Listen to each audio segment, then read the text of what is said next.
Good evening and welcome to the March 18th meeting, Planning Board. To introduce Marcus Katkin, I'm an alternate, but this start the roll call with you. Katkin here. Masucci present. Capiello here. Tessie, you're present. Still here. This is Town Planner Vanessa. And zoning administrator. So we have next review and approval of the minutes from March 2025. I have it headed on the minutes. So line 279, it says, I explained that speaking to me personally would be a good option. And I am aware that we need to conduct all of our business in public. So I don't think I said that. 279.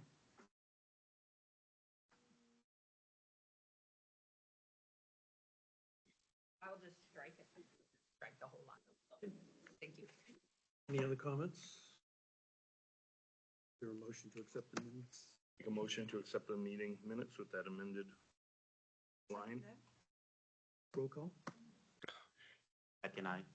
Masucci, aye. Capiello, aye. Tessie, aye. Let's go on. Next item is item number 4, staff update. Good evening, everybody.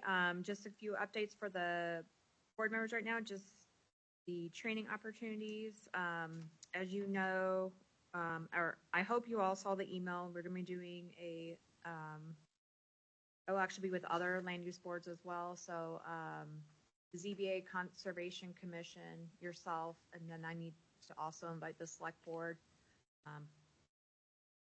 Although the select board's been notified, really, now that I think about it, except for Jimmy. But so the April 8th is the training on the 4-step process. And does anybody have issues with the 6 o'clock start time? I didn't hear. No, they were trying to meet as early as possible, and I said I didn't want to. They wanted to meet like at 5, and I said there's people that are working and stuff. I think 6 is probably the earliest we can do, and I didn't hear any. Just want to make sure. Okay. So please plan to attend that. That will be in person. We will have the option to, we will video record that. That's not open to public comment, but it'll be available for the public later. And also for training, I know a few of you, mentioned, it's not on here, but the Class 6 private roads, the registration doesn't open until the 7th of April. So if you're still thinking about going, let me know. I know John and Ron are going as well as myself. And then the annual training session for OPD for the Planning and Zoning Conference. They always have it on a Saturday. I know it's hard to make, but that's all virtual. It's free from 8:45 to 3:30. It's hyperlinked on our agenda to sign up for it, or if you need me to sign you up for it, I can. But the great thing about it is you can always refer back to it if you can't make it that day. That way you can just see the tracks that. And I'll have some other date discussions, but we can discuss other business. Hand it back over to the chairman. Okay. Item number 5, Class 6 private road application. Comments? Yes, I'd like to address the board on the application.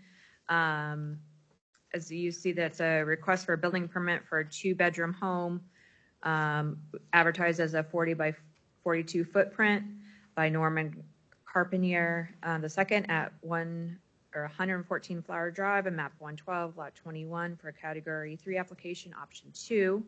In discussing with the owner, when he submitted his application, he had not submitted his plans that were seen before the ZBA that shows his housing footprint as 40 by 30. And in my recent discussion with him last week, that he wanted to include those 2 plans as part of his package. So they're provided to you tonight in the paper form. So that way you see that as a document as well going with a select board packet, because that's the plan that he would want to move forward with. And like I said, it wasn't with the application. So that's, I know that we received in our office several, I believe they're all from abutters. I apologize, I had not time to go through them all because I was in Concord this afternoon, but I saw at least 3 come through that were against the application. So those will be included in the case file. And I'll make sure that the owner gets a copy of all of them as well. I'm not sure if Barbara had sent them to the owner as of yet. Also to note,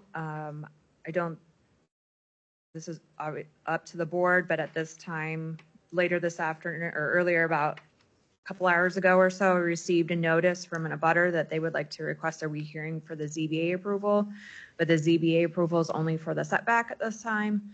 And so that's a different matter before that board. The request for a rehearing will not be tomorrow, just in case anybody's wondering, because we need to properly notice that since we just received it. It was with 28 days from the original application. So it'll be heard at the next following meeting in April. I know that was a lot. And usually you don't hear from me a lot, but just want to make sure everybody was on the same page with that. So I would like to turn it over back to Mr. Chairman. Thank you. Oh, I'm sorry, Jamie. Mr. Chairman, if I may add one thing. If I may add, I pulled from the previous Flower Drive Classic Drive Road application file what was recommended by the road agent, the association road agent for road improvements. That permit has expired, so those improvements were never done. So I think it's a good basis to consider for this applicant. And then if someone comes in to develop the next piece, they just have to redo the scope of work, select board level, to renew that permit if the house was the same. If it's bigger and the cost has increased, they'd have to start over completely. Yep. But so I'll pass those down just if you want to have those for your reference as to what you in the select board approved on the previous application that never took root. The property owner sold it, and no one ever came and picked up the permit that was approved. But not this applicant. Correct. Yeah. So my point is that this was the scope of work that would have been done at this point had somebody built a house. So this work still needs to be done, and it kind of aligns with our road agent Mark's recommendations for improvements. So.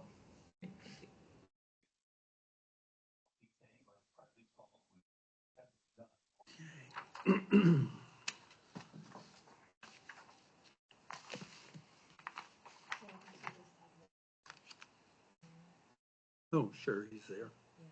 To introduce. Sure. For this building permit application, I don't know if Norman is going to represent or if the other gentleman, Tim, was going to present. That would be me, Okay. Tim Furward. I'll turn that over to you, Tim. Thank you. Okay. Can you see me or?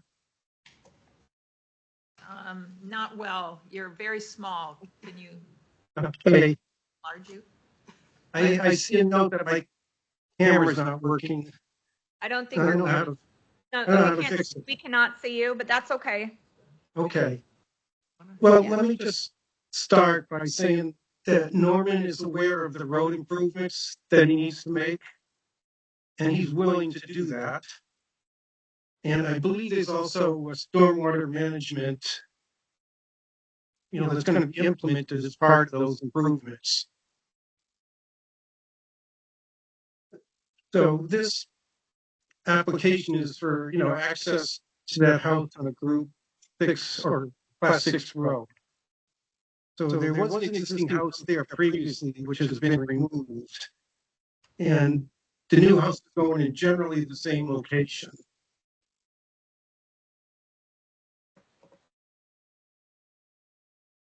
So I believe that you're just a recommendation board for this to the building permit committee. Yep, okay, yep. Okay, so if anybody has any questions, I'll do my best to answer them. Anybody have any questions? Joyce? So It appears that you have not talked to the Nipple Lake Association about the proposed road changes. And so it seems to me that maybe this is a little premature. No, Norman's well aware of those changes But or those have you, proposals. but my point is, have you and the Lake Association come to an agreement on what the proposed changes should be? And I must say, I feel very concerned about this lake because the town put a significant amount of money in the to prevent the subdivision on the other side of the lake to improve lake quality and water quality there. And so we just want to make sure that any road improvements are such that the Lake Association also is agreeing with them. I haven't seen those plans, but Norman is very aware of that and is willing to implement those changes when they get them approved. Yeah. You must have a speaker on. Tim, I was just asked, sorry, this is Vanessa. I see that you have two screens open. Is it possible? We're getting some feedback, so I don't know if. Yeah, I hear that too. Yeah. Let me see if I can. Oh, you know what? I might be able to. Let me Does see. that work? I might be able to mute it on my side. Let me see. If you mute Yep. everybody. Let me then. try to mute everybody on here for that, except for you talking, of course. Okay. Is that better? I think so. Is that Okay. better? Well, I think he needs to speak a little more. Oh, can you try to speak up a little bit? I'm sorry. Thank you. Let me see if I can turn my volume up. I think the mute came off. How is that? Other one. Can you hear me better? We can hear you. It's there's a feedback issue, like you have two mics open, or Yeah, I hear that, and I don't know how to solve that was better for a moment. Well, because I muted it. So it. Okay. that's Okay. the Yeah, last that you can sounds speak. good. That's good. Okay, so let me just go back a step and say that Norman is aware of those changes that are being proposed, and he's willing to implement them, whatever they are. Did you catch that? I did, but generally, we see what those changes are in the application. I believe it. Do we have the final changes? Beyond So the easements? the applicant proposed road work and an easement and the drainage ditch. It's from the comments from the neighbors and the road association, they don't like that scope of work. Well, Now, it with seemed to me they weren't aware of it. I can't speak to who knows what, when, I mean, but from their input, they said that they preferred other things, as did our road agent. And in line with the document that I gave you, it seems that the other improvements would be better. And I think what Mr., I apologize, I forgot your name already, is saying that the applicant is willing to do anything that would satisfy all parties involved. So he's not resistant to any changes. So he, and correct me if I'm wrong, but he's open to any scope of work. But he believed in the beginning that fixing that culvert, because it hadn't been done yet with the grant money that they had, and that the siltation from that culvert is what's causing all the impact to the lake. And even if they fix the culvert, that water still goes untreated into the lake. So he was trying to treat that before it infiltrates the lake. It seems that that's not the ideal solution for all parties involved, and both our road agent and the association like that scope of work better. And I think what he's trying to say with bar the feedback is that he's willing to do anything that this board and the select board decides. So I'm still confused. You handed this out. Correct. Is this going to be his proposal? No. Like, I don't know what Yeah, his there's really, proposal he gave a is. proposal It in needs his to be in packet. writing for me to Right, be he able gave a to- proposal in his packet, but if you don't agree that that's the good scope of work, you can recommend that, Mark Moreau's, or something completely different. Yeah, in your packet, it's at the top, it'll say E in the packet. Look at the top. That's the scope of work that he proposed with his, with the additional Right. backup documentation. So, That includes the easement. This is the Right. original one. Yeah, yeah. so I according thought to we the were beyond policy, that. he's supposed to be presenting to us a scope of work for the value of the house. Correct, which is under. This that we packet E. looked at is still way below. I think his estimate for the construction is way below construction costs. And then he's proposing something even below that.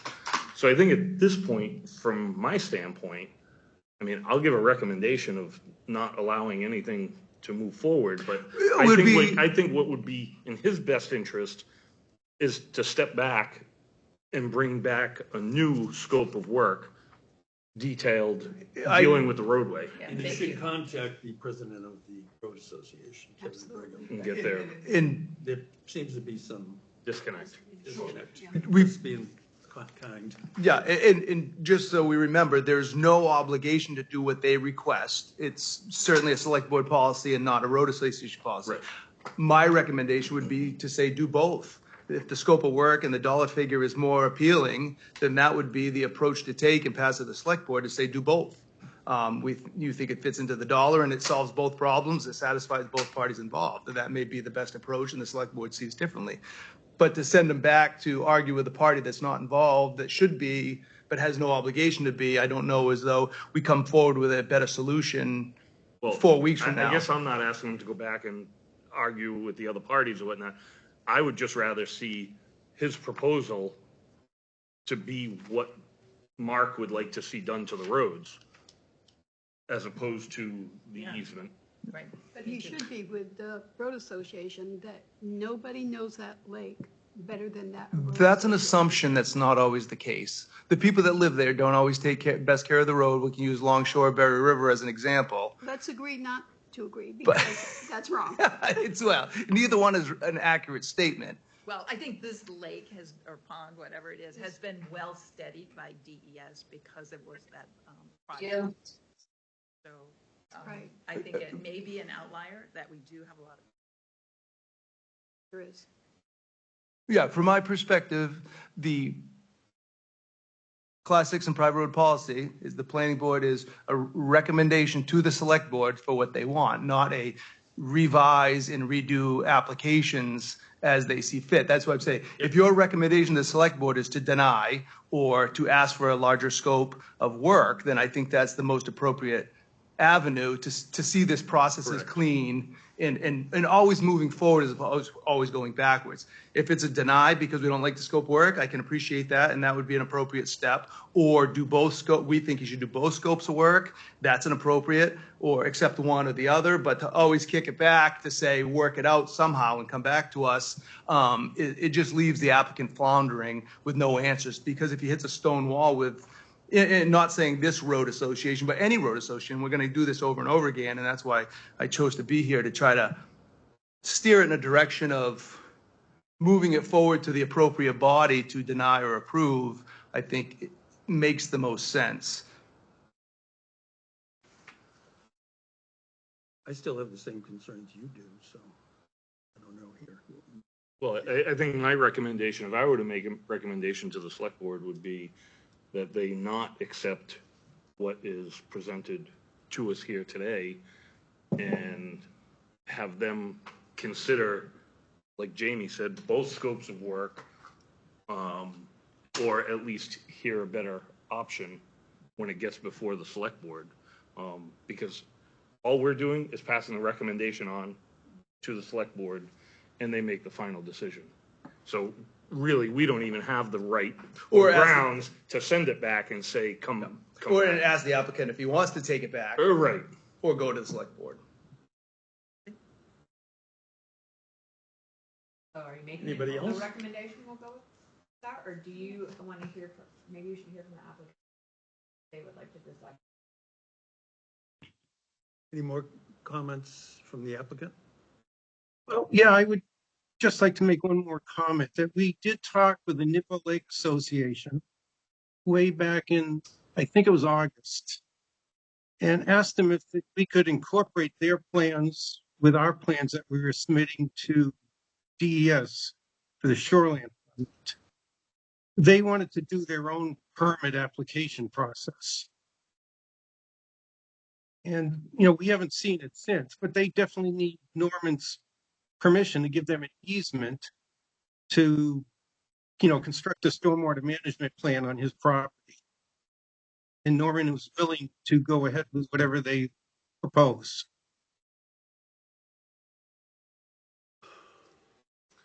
Jamie, does this have to go back before shoreline because of the changes? I don't believe that, as it stands now, I think he has approval, but I would have to see that before I give him a building permit. If he changes anything, going closer to the water or doing anything different than was originally proposed, but I have not spoken to them or know specifically. Well, I can answer that pretty clearly. They need a shoreline permit for the work they're proposing on his property. It was not part of the permit that Norman submitted because we don't know what they're exactly doing. So they haven't filed it yet. Right. They have to file a permit for the work they're proposing.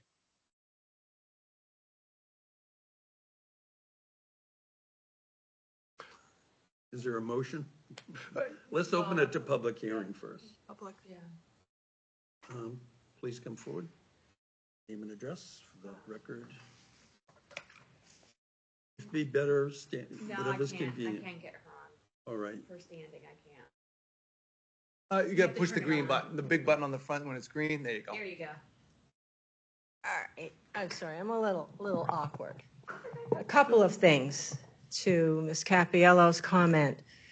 The applicant, though the policy says they should communicate and work with the road association, the applicant, in fact, did not work with the Flower Drive Road Association to prepare the plan that's in the folder.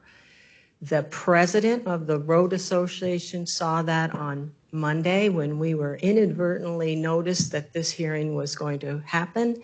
And there is a letter that was sent to you today, right here, which I would hope you all have a copy of, where he clearly states, it's Kevin Brigham, where he clearly lays out his thoughts on this.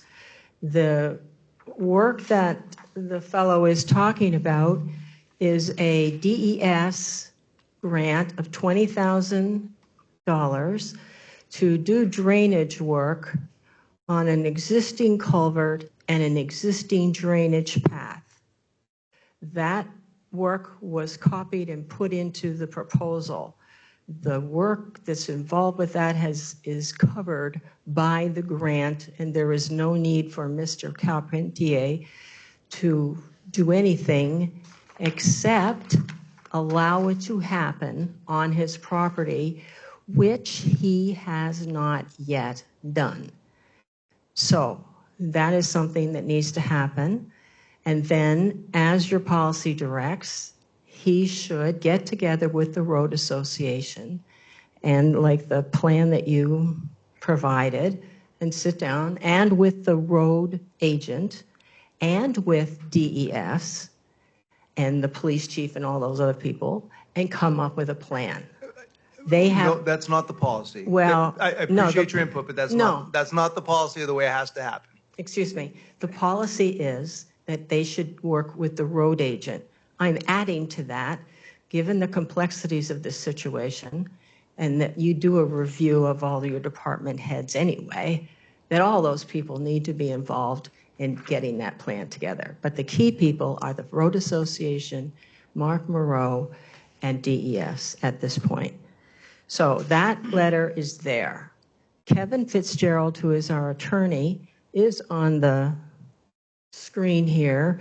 If you would like to have some more information about the grant that has to do with the road. All right? Now, that's what we have to say. The Nippo Lake Association, of which I'm the president, was also not contacted, and we found out about this easement, and there's no need for an easement.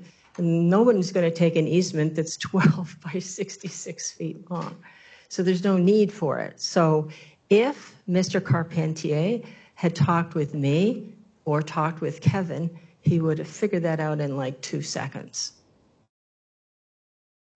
So that's that. Now, can I talk about any other issues, or did you just want that one clarified? Does the board want more information? The association? I did. Be a couple minutes. Well, we did send, you should also have in your packet, we made a formal statement of concerns that I've written to you. One of the abutters, Matt, has sent his list of concerns.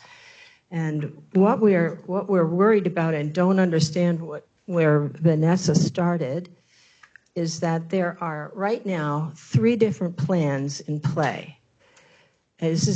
And there's a 4th plan that has Mr. Chair, been approved by. Excuse me, this is about access, and she's going to go on about the building structure It- and envelope. It says in your regulation, Yeah. it says in your regulation, on your policy, it says that, where is my notes? That you can look at other factors. I don't know what I did with my piece of paper. Excuse me. I'm a little awkward with one hand doing all this, but it does say, in my letter to you, I start by saying, it is a good thing that the planning board has the opportunity under our building permit policy for class 6 and private roads to review, quote, from your policy, all application materials and any other factor deemed relevant. And in our papers and communication with you, we have provided some thoughts about other factors. So the road is one of the factors. The shoreline permit is another factor. The ZBA thing is a factor. So you say we can address these. So I would like that opportunity if you have the time, or you can read my comments. How many minutes is this going to take? It won't. And Jamie, correct me if I'm wrong, we are only to make a recommendation on the improvements to the road that the person is. Correct. The purview of this board is access. So DES permitting, that has nothing to do with, the size of the house, the permitting elevation, has drive nothing- under garages, all that stuff. That's not in the purview of this board. At the ZBA, that was appropriate. At the select board, that's appropriate. But for here, it's access, and all the other factors are road factors, like another development down the road, a development that's going to happen over here that may need more road improvements based on access to other projects that the planning board would be aware of. And those are the types of other factors. I suppose you could look at it that way. No, I was part of the policy committee and the zoning administrator, so that's how it's looked at. And even referring to Mark, the road agent is supposed to look at the recommendation and approve it or give his suggestion, but he is not supposed to work with the applicant. Correct. To come up with solutions. Yeah. Because that would be a burden on him for every one of these. Yeah. And that, we made that very clear when the policy was made. Okay, so let me put this a different way then. Give you a couple of minutes. Just to give you a couple of minutes. The planning board is responsible, I would think, for making sure that the information that is in the building permit application is correct. No, that's my job. That's his job. He's the Well, then, what do we do then when, as a citizen and an abutter, we find information in the packet that is publicly available that is incorrect? When it has a impact on the application, it would be appropriate to bring it forward, like at the ZBA when you mentioned that, and that was appropriate. They have relief for setbacks and a footprint. No. If there was a misprint or on size or that doesn't fit, then they would not be allowed to build that. But to bring it to this board for access has no bearing on the size of the house that he wants to build on that lot. Okay, what I'm trying to say is that there is information in the building packet that is incorrect. There are 3 different plans in the building packet that are inconsistent. They have inconsistent information. The zoning board approved this plan right here. Okay? In the packet, in your documents, you have this plan that is not this plan, and you have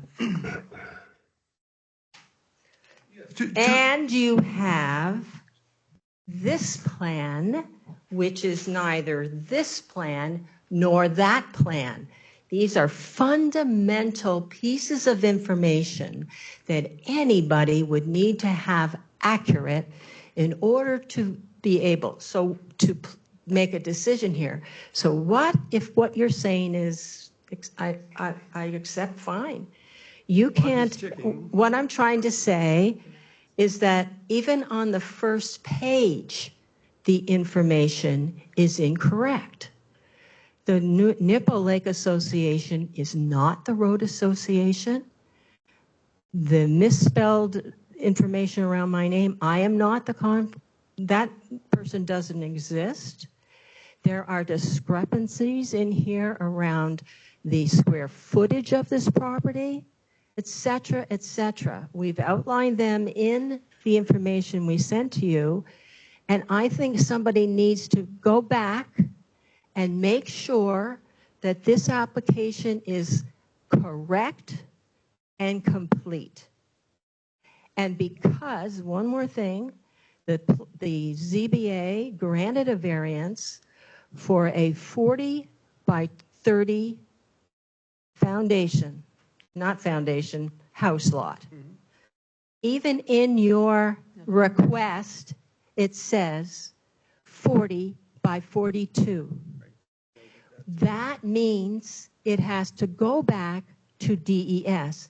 That means that the shoreline permit needs to be reviewed. The structures need to review. Okay. This is relevant to All right. our duty here. All right. Well, at least I got it in there. Access. And I hate these things, to be perfectly honest. Well, you got to If I had my have. brothers, there would be no you- construction on Class 6. You need to have accurate information, both in terms of the road and what the plans are, as well as the process. Right, thank you.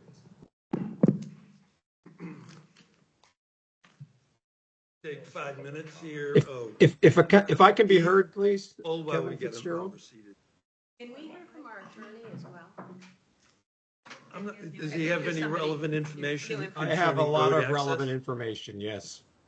Yes. All right, Can I'll you- give you Can 3 you- minutes. My name is Kevin Fitzgerald. I apologize. Apparently, I'm showing up as my wife's name on your screen, but I live at 334 Flower Drive. I'm a board member for the last 20-something years for the Nippo Lake Association, and I have been the lawyer on a pro bono basis for the Nippo Lake Association during this period of time. I will tell you, I'm going to limit my comments to the road access information. You heard mention that the Nippo Lake Association and the Flower Drive Road Association have been grantees of a stormwater management grant from the New Hampshire Department of Environmental Services. This is probably the 5th grant totaling about $750,000 that were remedial in nature to deal with the cyanobacteria problem in Nippo Lake. And I'll take playful and good spirit exception to the comment that would suggest that maybe the Nippo Lake Association doesn't understand all about this stuff. Nippo Lake Association, together with our friends at DES, with whom we've gotten to be good colleagues over the last 20 years, has been a leader in New Hampshire. We were the first lake to perform in-lake treatment for remediation of cyanobacteria. We've had the most thorough stormwater management study done by engineers at Horsley Witten, together with the scientists at UNH and DES. And this particular swath of road is well known to us. It's well known to Mark Moreau, who in a prior life used to live in an abutting lot to the lot at 114 Flower Drive. All of us understand quite well what needs to be done there. It's spelled out in the partially cribbed portion of the grant application. It involves significant expense for road improvements, which would require regrading and repaving of the sloped area and the area that pitches to the low point just across the road from Flower Drive at 114 Flower Drive. It is that area where Mr. Carpentier's contribution of money would be useful to accomplish a road improvement. The stormwater management portion of this, and as you probably know without me telling you, a lot of the problems in lakes in New Hampshire, including Nippo Lake, come from stormwater runoff on untreated roads and former agricultural areas that carry sediment into the lake that is bound up with phosphorus-laden material. The portion of this remediation at or near 114 Flower Drive would include an impoundment vessel and replacement of an existing culvert that Mark refers to in his road agent's commentary. We don't need Mr. Carpentier's cooperation to perform the work on the either of those things. Even the impoundment vessel would be at the shoulder of the road and could be placed arguably outside of Mr. Carpentier's lot at 114 Flower Drive. In an abundance of caution and frankly just good citizenship and good neighborliness, I and Sally Soul, who is the coastal watershed manager for DES, met with Mr. Carpentier, and we had a meeting with Mr. Furwerda that he mentioned in August to explain what we would like to do and to understand that Mr. Carpentier would be willing to cooperate in that and not oppose it. Months and months have passed. The first conversation we had about this following that meeting, there was no agreement to that, was the unilateral representation in Mr. Carpentier's materials that he thinks he could value his cooperation in the form of an easement, which is his idea, nobody else's, and certainly wasn't discussed with me other than a phone call right around Christmas that I received from Mr. Carpentier where I told him, well, that was not anything I could or would agree to, and I certainly would pass it on to the Road Association, which I did. And that It seems like nobody can agree. You've got a grant to do a certain amount of work that everybody had agreed to. The applicant is going to give his 10% to do something, but you guys haven't agreed on that. Well, I can solve that Obviously, problem by telling you if he gave us 10% in cash, and respectfully, I have to dissent again from the notion that the size of the house doesn't matter because the bigger the house, the bigger the 10% is going to be. That would fund the paving portion of it, which is where we have a shortage. We've got $20,000 from our grant money to handle the rest of the work. We don't need Mr. Furwerda or his contractors to perform that work. Hold on a second. Now, would this work to further this along so it makes sense?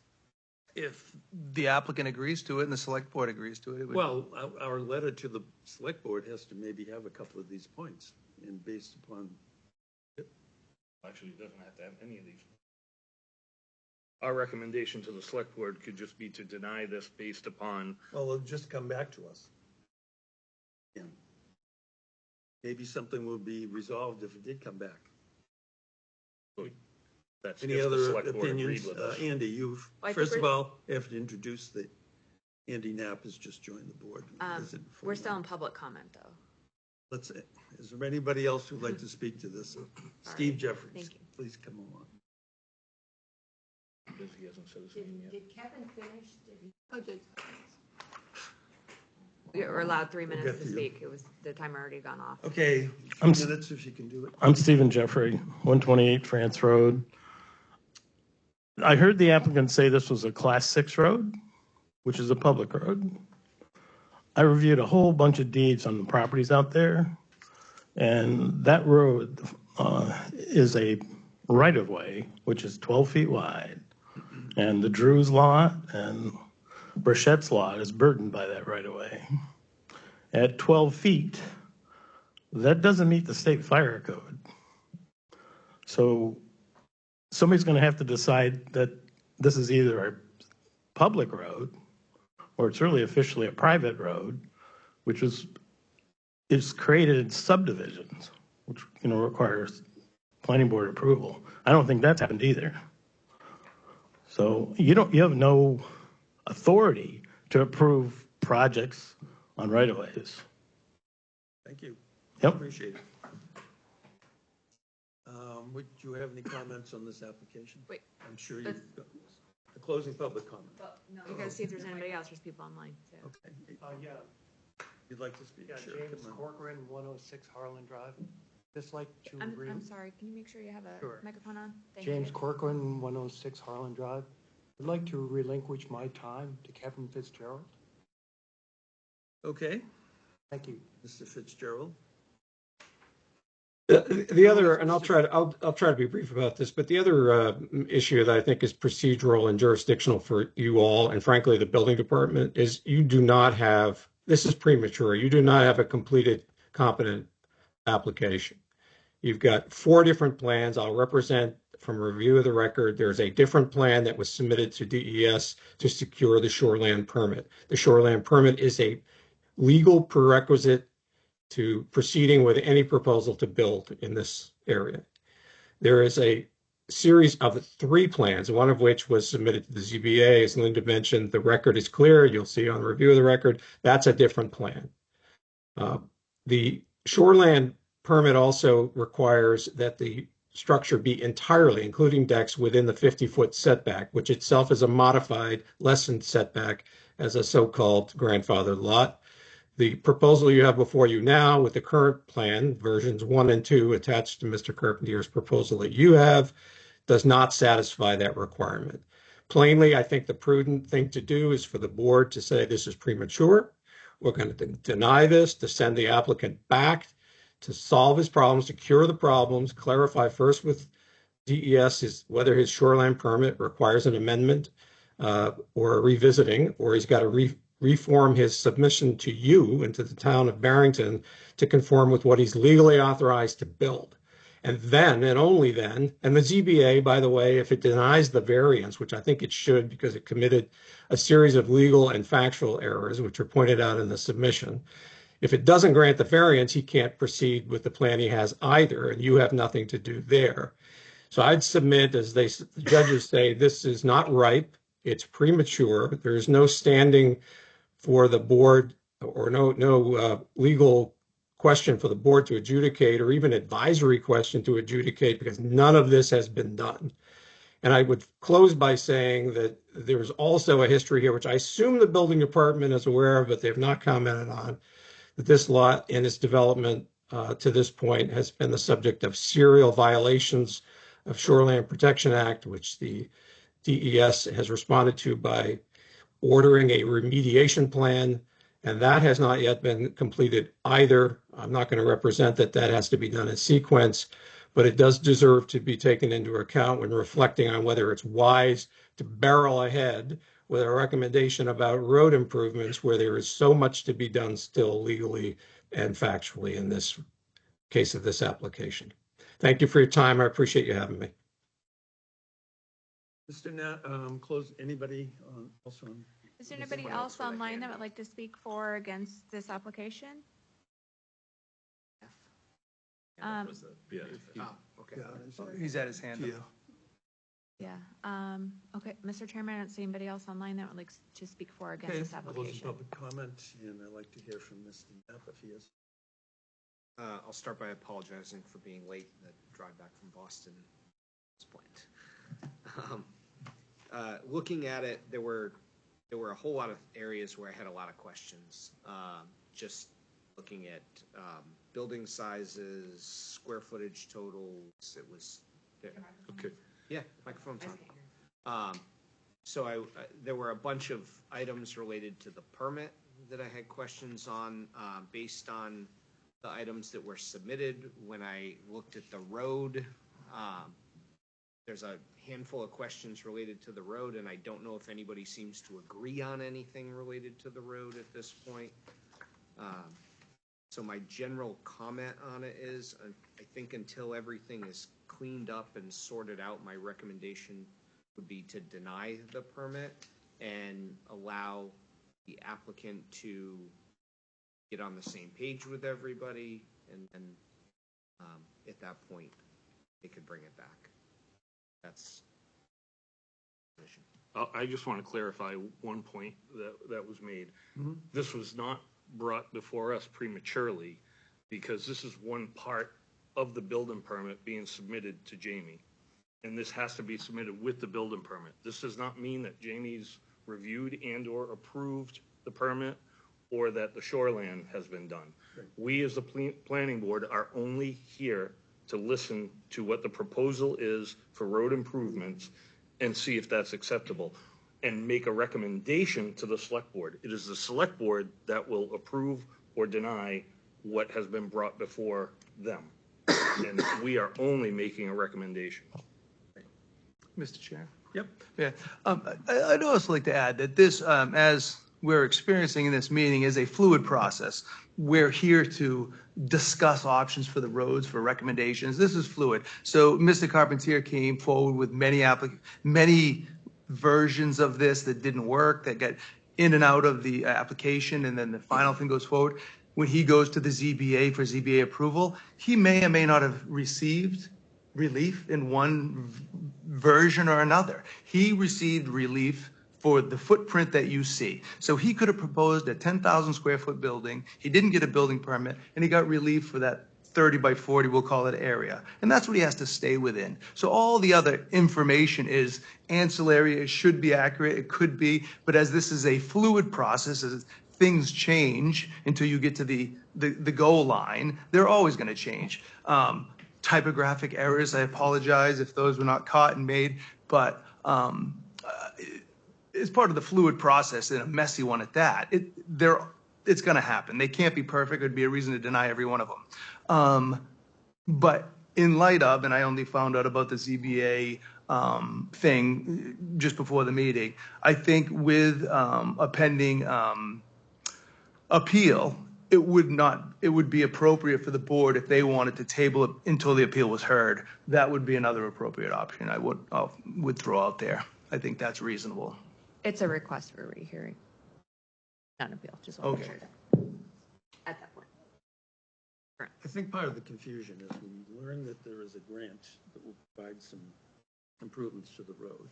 As to whether the applicant has agreed to participate in that or not, there seems to be some question. He's proposing committing money to do something. Some have suggested paving could be use the money. At the same time, we've got a comments by the road agent, which actually takes up more space than any other comment I've seen him make. And it just, you can read the frustration in the comments that he has. So I would recommend we table this, and we want to table it, or do we, what's the correct? If the board wants to consider to continue the case until till after the rehearing, so the rehearing, since we just received it today, will be 30 days, or not tomorrow's meeting, because that has to be properly notified, so it'd be in the April meeting, which is, no, it would be, because it'd be the ZBA rehearing.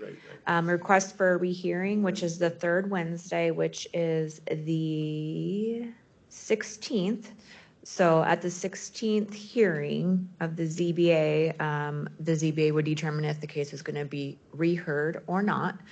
And just to educate everybody in the room, if they decide to move forward to rehear the case, then it will be pushed back out until May for a hearing. If the board so decides to do a rehearing. So that's just to give you kind of a timeline from that perspective. And Bob, did you have a suggestion that we send something to the board, to the select board at this point, or? I mean,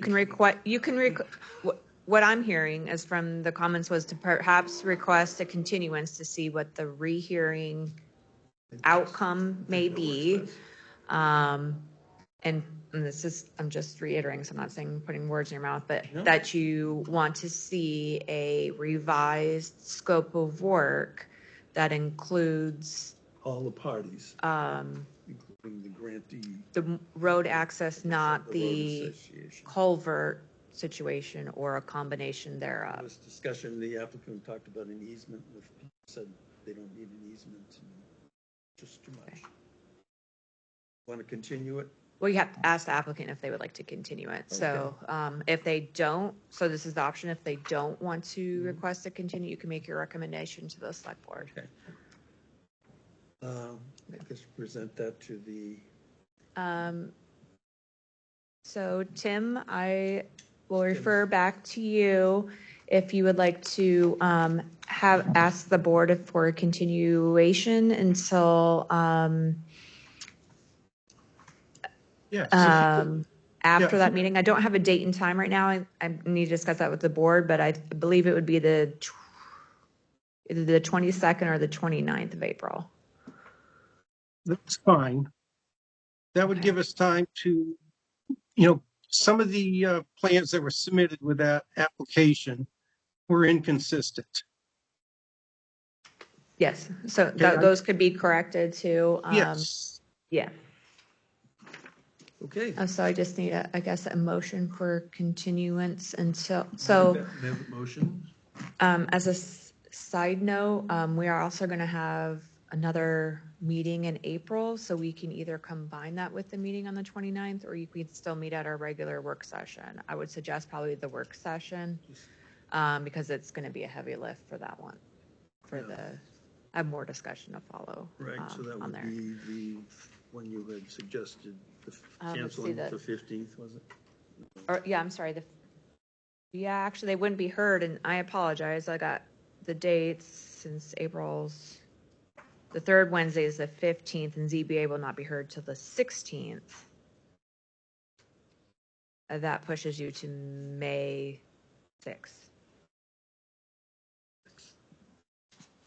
Is that That may give timeline them still enough time to acceptable get things in order. for the applicant, May 6th?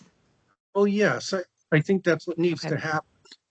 Okay, I just want to make Okay. sure, that way I have the That's date. my motion to continue this to May 6th meeting. I second it. Roll call. Napa. Keck and I. Suchi, aye. Happy LOI. Just your eye. Still aye. Okay, thank you very much, everyone. Hey, thank you. You just restate for everybody, what are the dates? This is continued to. I'm sorry, yeah. So, I heard all I know the there's a lot of moving parts for this. So for this case in specific, for this class 6 private road application, it will be continued until the May 6th, planning board meeting at Public 6:30. hearing meeting, Public hearing meeting. That's the first Tuesday in May, May 6th.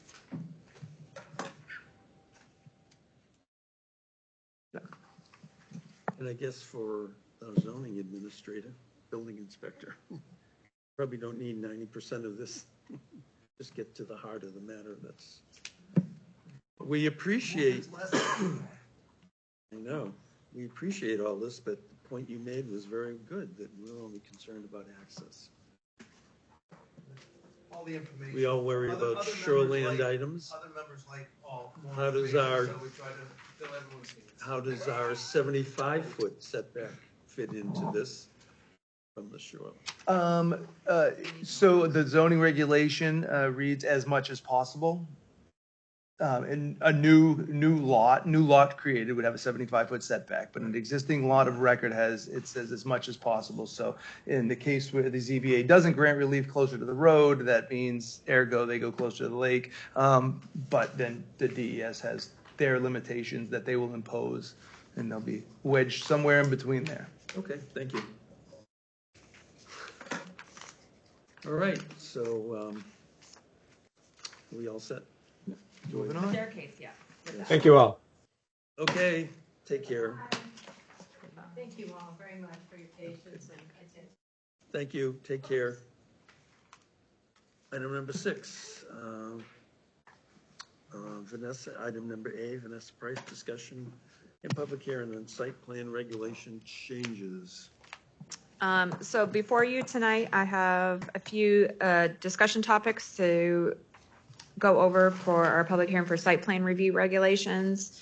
Some changes that we've made in the subdivision regulations to match site plan regulations. As you see in your packets, item 1 through 6 is how I will go through the packet. Andy did email me earlier today about some additional topics he wanted. Sure. Is it additional topics, or it was like within those? Within those? Okay. With So, the exception of like one note. okay. So, so I'll just go through, and then if you don't mind, Andy, jump in, I guess, when you're at your section. Okay. So, if you look at the first page, which is considered page number 10, this is for modification to plans. That's defining what modification is for a plan. We updated this in our subdivision regulations because there was questions on what constitutes a change to a plan or what's considered a modification to plan. So this language matches what's in the subdivision regulations. I don't know if there's any questions or comments on that proposed change. Well, looking at major changes, does that include stormwater treatment systems, property boundaries, roadway design? How about foundation changes? Sorry, you did make that comment. So if there's a foundation, you mean like after it's poured? Well, Or before it's poured? Well, I guess if if the design that was agreed to is one thing, and then they propose another one prior to doing the second one, they probably should come back, talk to the board. That's all I'm suggesting, rather than proceeding to put in something that is not what the board approved. So are you talking about if it's already in or not? I guess that's the question. Well, if it's already in, it's too late. Well, that's what I'm saying. So like the building department's practice has been to certify the foundation or the foundation cert after it's been poured. And if the foundation does not match the plan said that was approved, they need to go back before the ZBA to ask for an equitable waiver for relief. Okay, so there's no way to catch it before it is done incorrectly. That's all. Not to throw Jamie under the bus, but that's his. Well, no, I understand that. I mean, We just seemed we wasted a lot of time on a particular one, which I won't mention the name, as to the, the length of the building to break it up, and that would require setbacks of certain parts of the building on 24-foot sections. And that was a lot of discussion we had on that, as you remember, and Like I think it was brought up by Mr. Knapp to make it look not so monstrous, that's all. And if we shouldn't waste our time on that if we really have no say on what the building looks like.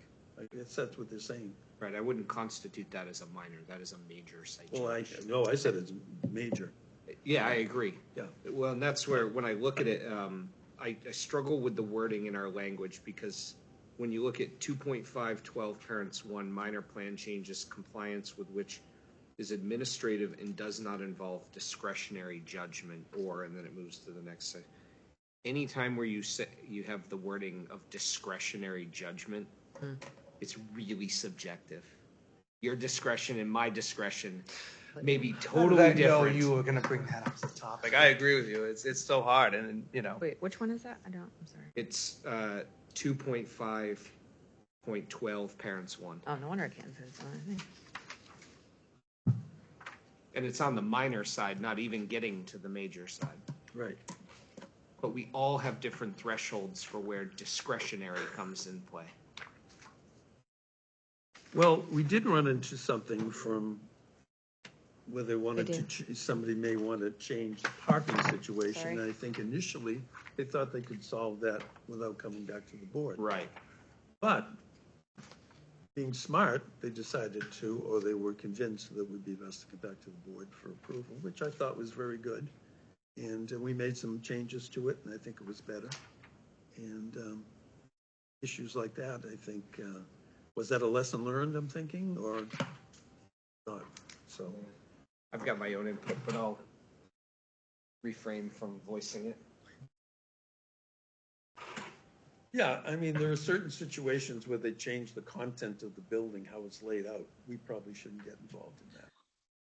If you start with eight, for example, let's just take a situation where you have 8 offices and then you combine 3 of them into one office, that's probably fine because it's inside the building, doesn't affect generally what we would consider aesthetics that we would try to improve in our initial comments. So it sounds like you want to strike discretionary judgment, or does not involve a discretionary judgment.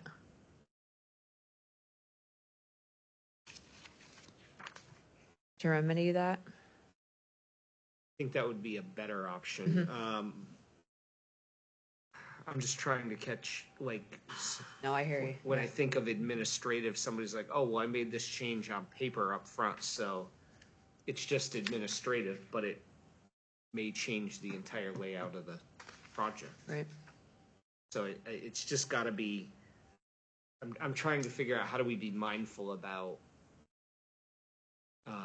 that without being overburdensome.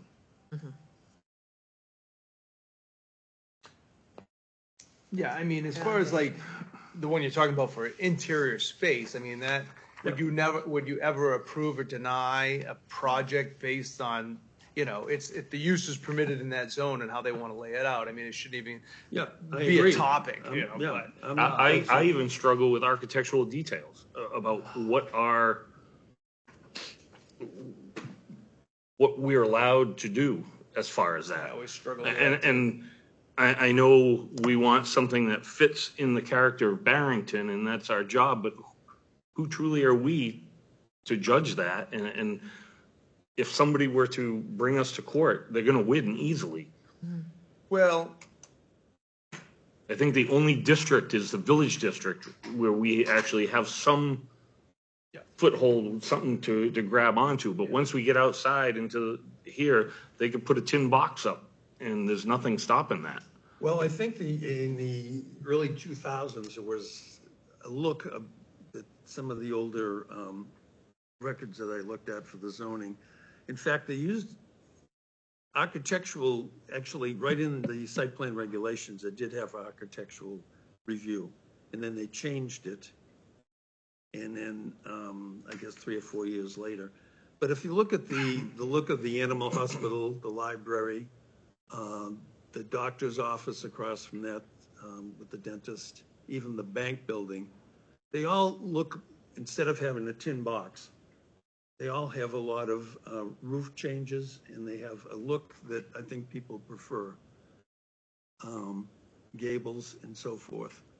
And I think that's what people want to look at. That is what goes with our rural character, not tin boxes. We don't want to have a, Dollar Tree or something that's just a square concrete box. I mean, that would just, in fact, a lot of people have suggested we missed it with the monument building, with the gravestone building. It just doesn't fit in. I know you can put anything there, right? well, and unfortunately, was in the commercial zone, and to expect that a commercial building is not going to look commercial. Exactly. And I said the same thing at the time when I was on the planning board, and it's a real struggle. And one recommendation I had was to create a historic district, and then it has tons of teeth, and then you can call it the Caleb Stowe Historic District and create an envelope, but there's also a burden that comes with that. I guess I'm wondering if you guys were in the early years, how did all those buildings that I just mentioned suddenly blossom looking alike, or were they encouraged to do that? They were encouraged, but with, it was the carrot with no stick available. Well, if you remember, there was a framework of an architectural standard and what it looked like that was presented to applicants to say, hey, here's what the town is looking for. In the site plan review regulations show parking should be maybe in the rear and on the side. You don't fill it up right up to the road and then have a boxy building there. All these suggestions are already in our regulations. But, design review for architectural, I guess it's a good one to throw back periodically to the lawyer to see where and how we can strengthen that, because when I was on the board, we were repeatedly told you had limited options unless you created a historic district It was kind of voluntary and advisory, and you hoped for the best. There's other towns that do it regardless and let them, push back type of approach. So, Newcastle's stronger. one that does it that way. And they say, too bad, so sad, we got more money than you type thing. And people do what they're asked to do, but I don't know as though you'd get as far here, especially, but. Okay. Well, if you want, we can look at that at a further rendition of how, We'll see if other Yeah, towns sure have did. architectural. So to usually come- it's in relation to like what Jamie is saying, like a overlay Yeah. in general. You know, Or and- like you said, like village district, I have a file in my office that says architectural design standards, but it's not fully codified in our regulations. Yep. Can I just bring us back around the horns Please. where we started Please. with this conversation? Go ahead, sorry. 2.5.12 parents, one where we talk about discretionary Yes, judgment. I put add to delete and does not involve discretionary judgment. Okay. So then how do you define administrative?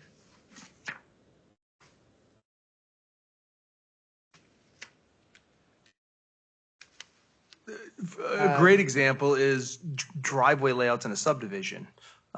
To think that a developer would come in and put them exactly where they were on the plan that he submitted to you would be preposterous. Up here, they've moved almost every single one of them because of site conditions and layout and road turns.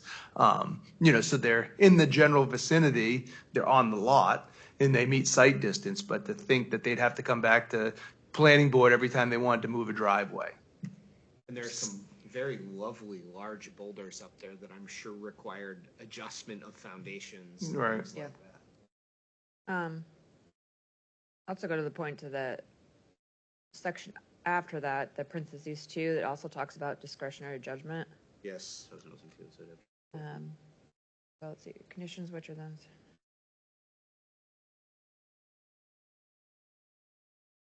Is there, conditions which,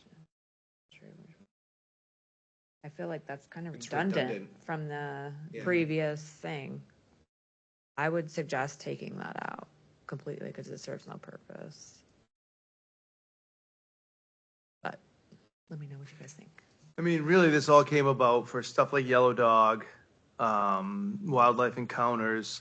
Several of these people that had site plan review, Ayers Lake Campground's gonna be another one where they live on site. They want to do something to the home, and we tell them they've got to come back to the planning board because they've got site approvals. You're ahead of us. Well, isn't that part of the small changes that we We're want not to there yet. approve? We're not there yet. We backed up, sorry. Oh, I'm sorry. I'm sorry we backed up. Trying to follow along. You were following along and you were doing an excellent job. So We're at 2.512 because Andy mentioned that to take out the discretionary judgment, that way it doesn't confuse things. And then the section after it just doesn't really serve any purpose because it's redundant. To strike it out in its entirety. It doesn't sound like anybody had any objections to that. Do I have that correct? correct. Okay.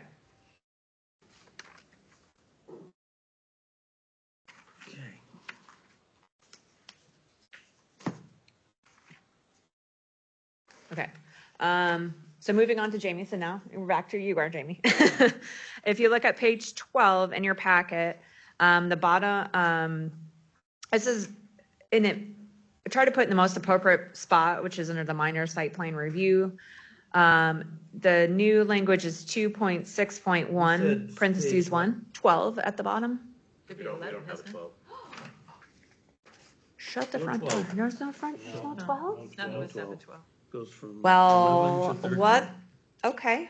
Blame the one that's not here. You can pass it around. Okay. Oh my gosh. Okay, well, my packet has it, and I apologize that yours does not, but I will pass it around, but let me just read it out It's first. just out of order. Oh, It's really? after 13.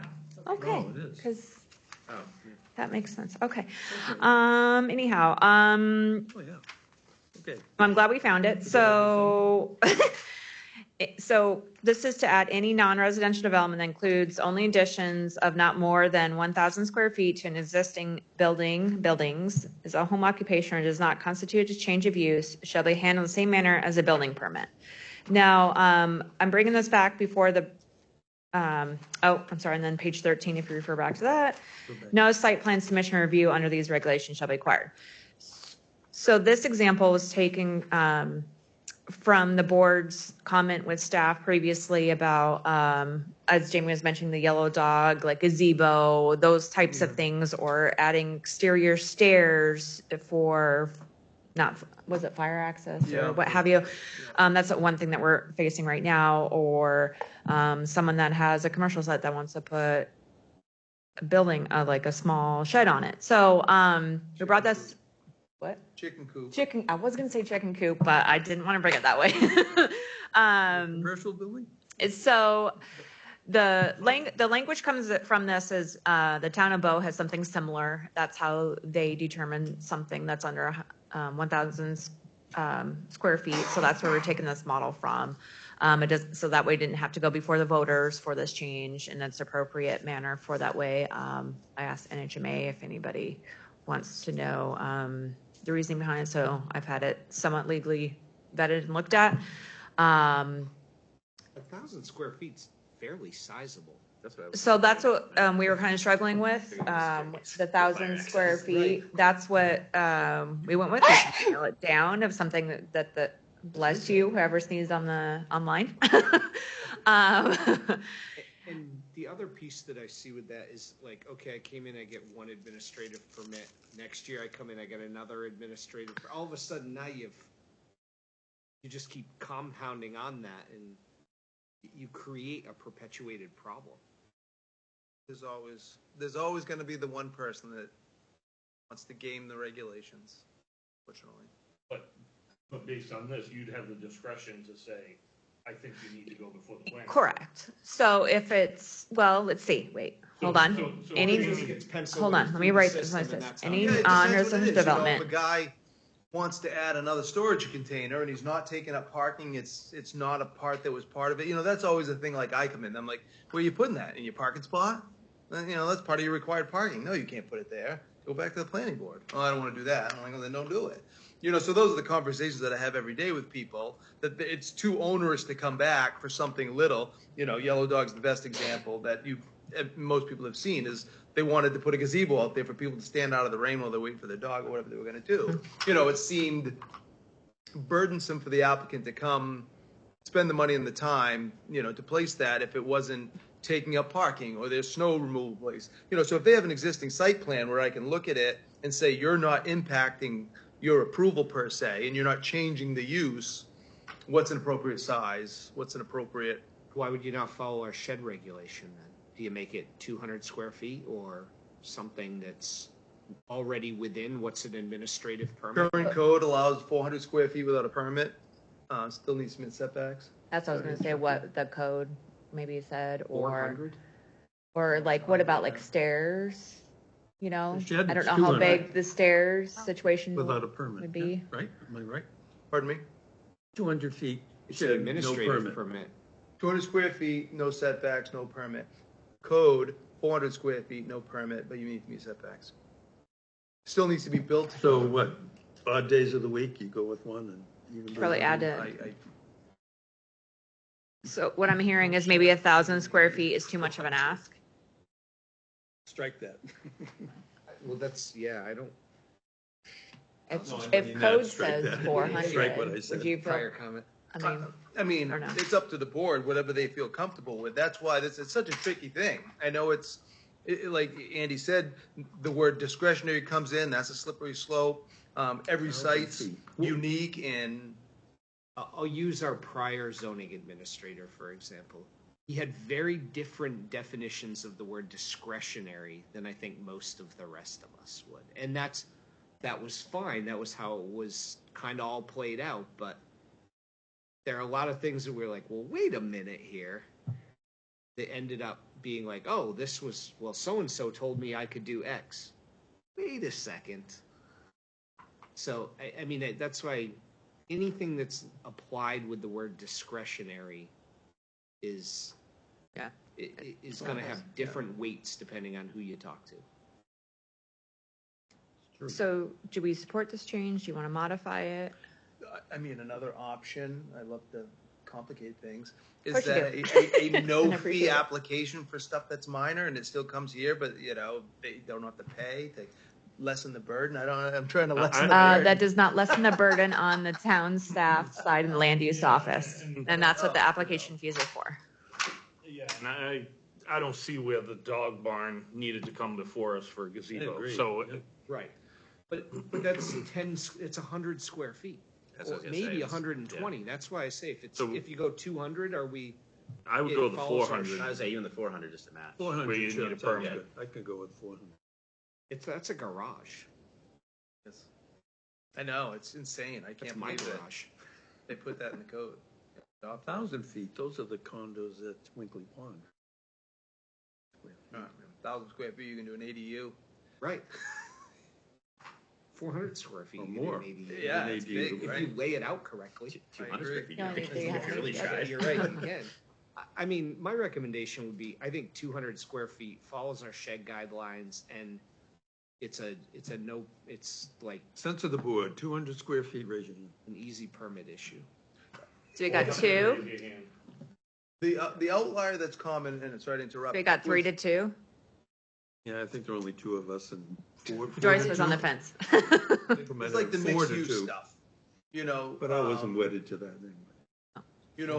A mixed use structure where there's a residential component on the property, and they're trying to do the 400 square foot. If they're trying to do the garage for for personal use, I have my house on the property and I want to build a 2-car garage. I got to go to site review for that.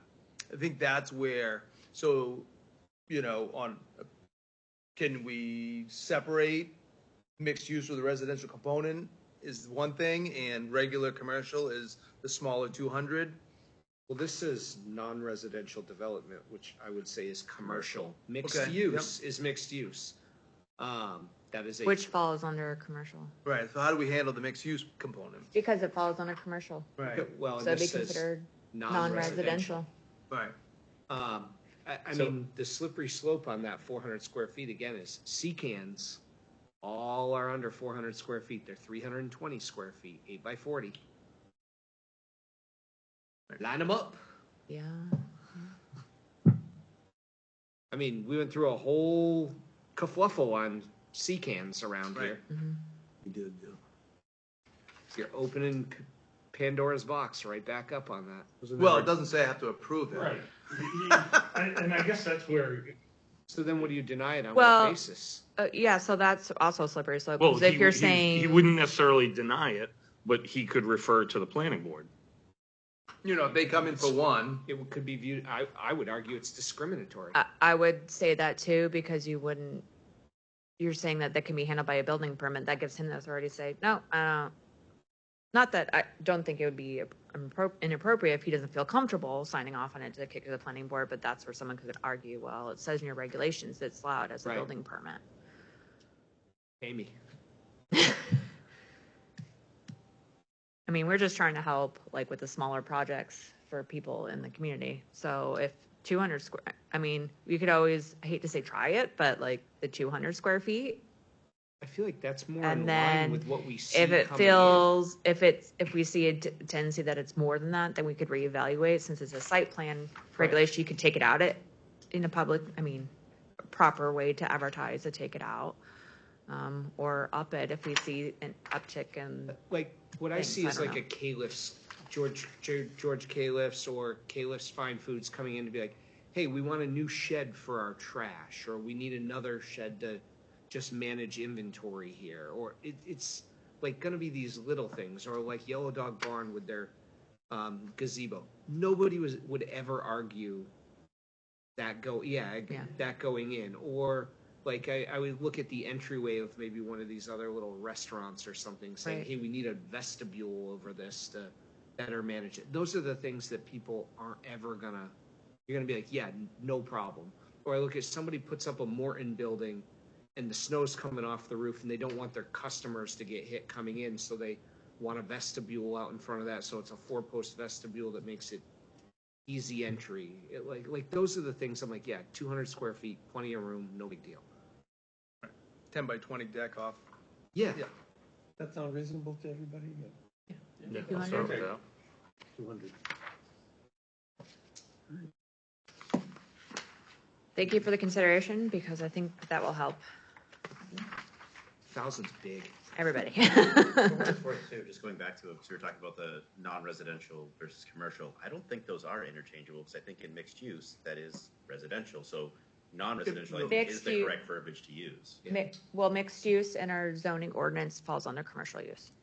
It may fall under commercial use, but that's still, this is non-residential, and. Oh, I guess see what you're is saying. They're Yeah. not interchangeable words, I guess. I see what you're saying. Because we were saying before, mixed use may fall under commercial, but under this, it's. So if they were coming It wouldn't be enacted because this is non-residential. Right, if That they were would coming- be residential. Oh, I see, I To see. be clear, you're Okay. saying like if they came for an expansion, like an addition, kitchen addition, that would be residential and not fall under this non-residential use. Right. I guess what I'm saying is they just can't be used interchangeably because they're not interchangeable words.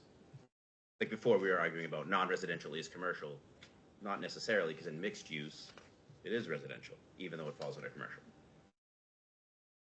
So if, As a residential component. Correct. so if an applicant comes in for a kitchen addition, a mixed-use structure with as a residential component, 200 square feet, Wouldn't meet. come back It to the wouldn't meet plan, this because it come says back to the this planning says board, non-residential. come back to the planning board to do. Yeah.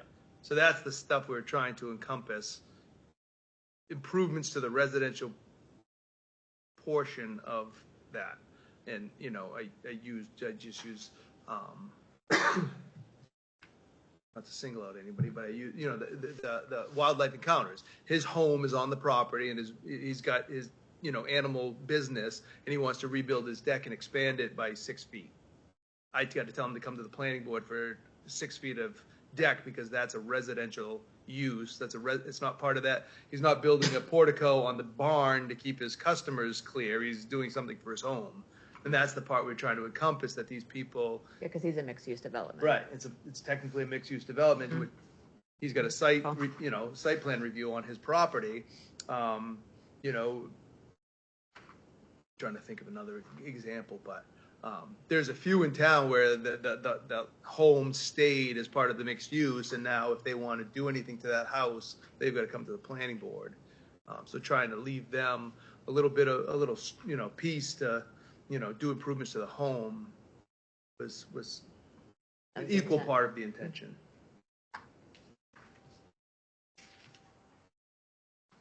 So I'm hearing that we are okay with the language, or we're not okay with the I language? think we are. aren't we? Okay. No, I think we are. I was just trying Okay. to. No, I appreciate clarify that, yeah. Before we're using the words interchangeably, and I don't think they're interchangeable. I see what you're saying, yep. Yep. Okay, cool, all right. To be clear, though, if this goes through, I'm allowing both the expansion of the deck or the kitchen expansion on someone's home as well as the little portico up to This is it. non-residential, Non-residential.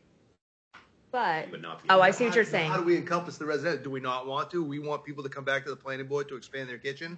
That's what I'm saying. So I'm trying to solve both problems right now by changing this language to encompass Well, a all 200 square non-res, foot. so the wildlife encounters, that's a mixed-use property, which is considered commercial non-res, but it's like a non-resident. Tricky, I get it. Someone picked the right words if that's what the board wants, to encompass 200 square feet for both types of uses. Then do you just call it commercial/mixed use? Well, see, so, once again, mixed, CO is present. mixed use is indicate- considered commercial Right. use. It's considered it, but they're not interchangeable. I know, so I'm like, what's the best way to like, That's why I would say commercial/mixed use, because that encompasses both aspects. Multifamily, by the way, right? Right. Because a residential development wouldn't come back to planning board. They just meet their setbacks. no, and the mixed use criteria. is. That would still be residential. though. Commercial, Right. whatever. Top. But I'm saying in our regulations. So commercial / mixed use. Wait, I'm confused. What's your question? So, say your question. Winkley Pond is multifamily. Right. So that is a residential use, not a, It's not mixed. no, it's not considered mixed Right. use. Yeah. Even though it's in our site plan regulations, which we're doing. That's okay. Right, but once No, they it's get not past okay. that, That's why we're here changing these, so, Well, we'll let him figure it out if they show up. okay. yes, right, so if Winkley Pond wanted to come build a new well house Yeah. because they need a new well pump or something, if it was under 200 square feet, I'd give it because it's a residential component of that thing, it's not a commercial site plan. Hey, you run into trouble with our wording here, we'll come back Yeah. and do it over next. As long as I know how you Do want whatever it, you want, you can always change it. as long as I know Pretty how much you anytime. want me to do it, I will do it that way until you change how you want me to do it. But we also appreciate your vast years of experience here doing this stuff, including head and chair of the planning board, so. I always try to think of this from who's going to be the developer standing here and how are they going to manipulate our language to accomplish what they're after? Because that's what we're up against. There's always one. That's why you or end two. up with a 2-year project sometimes, Okay, I'm just gonna keep us moving along. at least the first one. The next one is for fire protection requirements for cisterns and addressing. This is matching what's in our subdivision regulations that were recently adopted, except for, talking with the fire chief. Sorry, it says page 39 on the bottom. Talking to our fire chief recently, only difference between this and the subdivision regulations that he, wanted to put in I'm sorry, the wording looks off, but it should say 5.84. There's a 1 indent in there. But, the applicant can propose alternative fire protection methods in lieu of fire system for consideration by the Barrington Fire Department. So what's that mean? Sprinklers. Right. Because he cannot require sprinklers, but if an applicant says, instead of putting a cistern in, I propose to do sprinklers, I don't know if it's legally or code-wise that he can accept it, He is the authority having jurisdiction, so he can't accept other but he methods. can't say, But you can't do require it this. based on this. Yeah, you have to. They could say, oh, instead of cistern, I'll do this. Are you in agreement with this in this You situation? need a cistern to support your sprinkler system? No. No, Your there's requirements for your well and pump house to satisfy, like, the 80 units behind Irving, those are all sprinkled, so they have, and that's why they're not building all of them, because they can't get the water capacity to service all the units, so they're not gonna build a couple of them. He just, 8 apartments here too have a well house that they added onto the. And they've back got of like the fire house. protection, backup sprinkler with backup power type thing that kicks it on, so. And when it comes to residents, a lot of time they'll have a holding tank in the basement. This is probably way more than anybody wants, but I can tell you the fire code is a disaster when it comes to the tie-in of electrical for sprinkler systems. It is completely asinine because the way the code is set up is it comes from the street, and if you shut off power, you lose your pump house. Like, the code actually should be written so that it is on a backup generator Yeah, they and don't- it is independently supplied. I think this is it. I've had- Reliable power. Right, it is.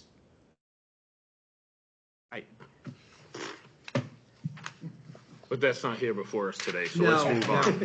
Move on for, So the, why again did all of this fire protection get plopped in here? because it's in our subdivision regulations, and we wanted to make sure that it is consistent for our site plans It as showed up in well. the December 4th iteration of our subdivision regulation.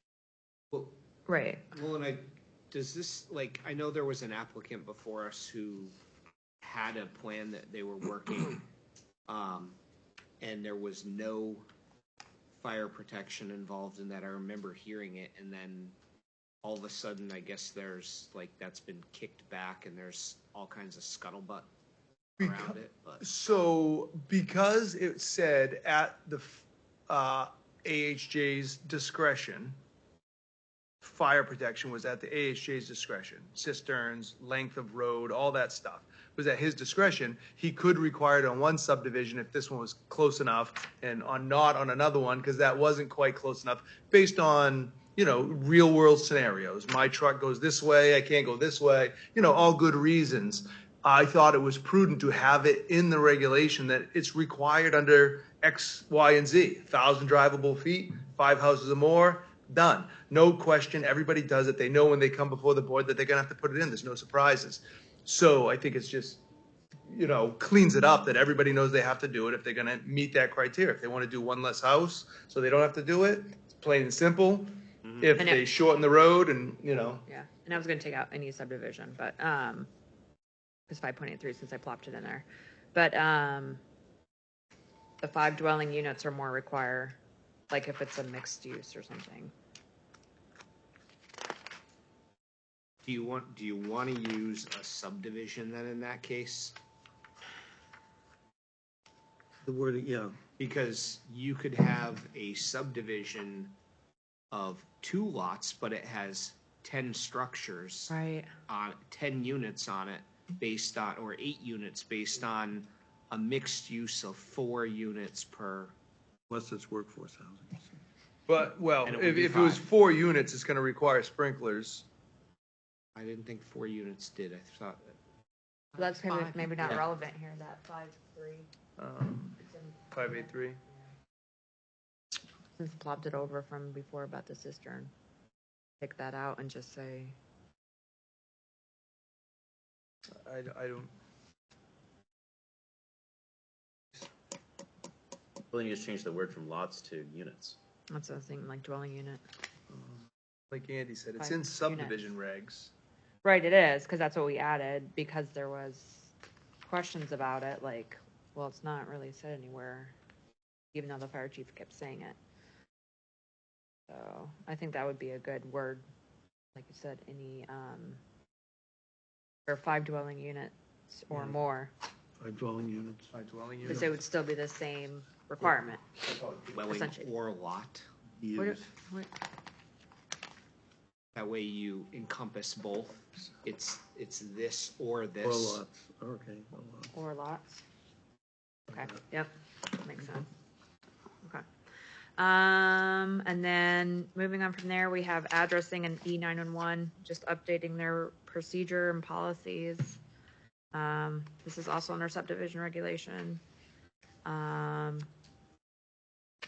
Which one? Sorry. Sorry, if you go to page, starts at We on 40? 40, yeah, so make sure I said the right one, 40 of 5.10. Sorry. Before we jump to that, Yeah. I was trying to understand one of my comments in my email that I sent. Oh, here, let me get, here. Vanessa was around 5.8, parents want, or 0.1 and 0.2. Land divided by public right-of-ways. Could somebody give me an example Oh, of what we're 5.81. talking about on that? I was trying to put it into context, and I was riding the struggle bus. If someone owns on both sides of the road, Mm-hmm. and it's divided by that public right of way, and they transfer, it wouldn't be considered a subdivision. Right? I think that's what it's, Mm-hmm. I don't know why it would be considered a subdivision, can it be considered a subdivision, if you don't have this in there? Transfer, excuse me, conveyance or sale of land. I think this, where's what you have to say?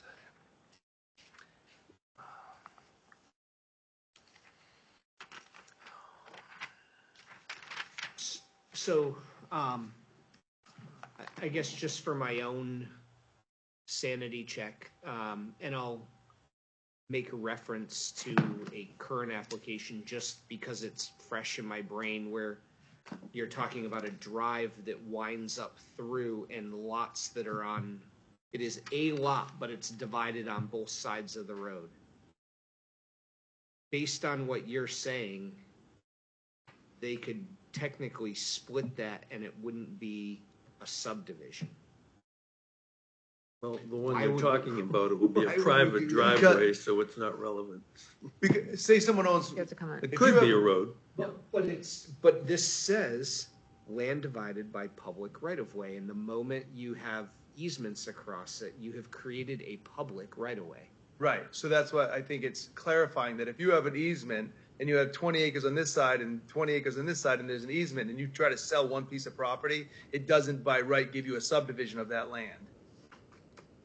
Isn't it already subdivided if it's two No. different parcels? No, that's the thing. If you have 100 acres and Yeah. you give your neighbor an easement to cross, a right-of-way easement Right, to right. cross your property, But that's that not doesn't, public though. you could give public access to that. You could deem Right. public access, in the easement language.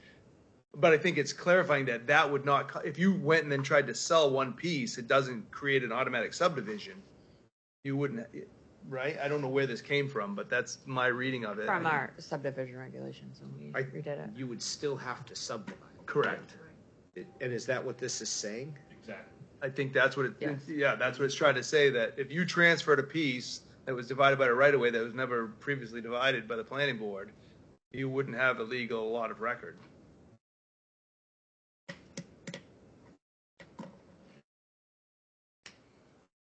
See, the way I'm reading that, when I read, already divided into lots or parcels, lots or parcels already implies that they are Separate. independent Yeah, that's what I was subdivisions. saying. Yeah. Well, you gotta read on, that says by an existing public right of way. I understand that, but the moment you call it a lot or a parcel, it's its own entity, So what would by you call it? definition. What would you call it? Non-contiguous, a non-contiguous lot.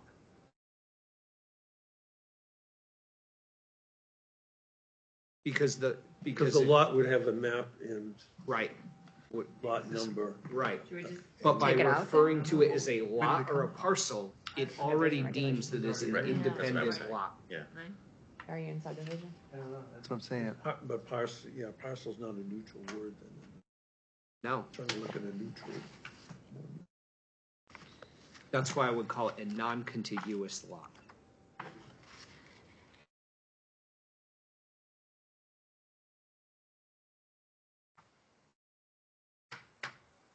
Because then when I Or read just it- leave out lots or parcels of land Or divided? already divided by an existing right-of-way Yep. shall not be considered a subdivision. Sounds good. Yep. Let's do that. Good call, Bob. Thank you. Less is more. Yep. Somebody's awake. Pizza wait. We'll decide. Don't The tease guys me. are awake. Yeah.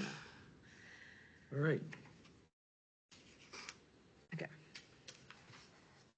You put him in Ron's spot and he starts. Oh, jeez, I gotta move. Must be something here. You must have some sun, because you got about the same shade of color. Okay. You good on that one? Yeah, I'm good on that one. We're moving on.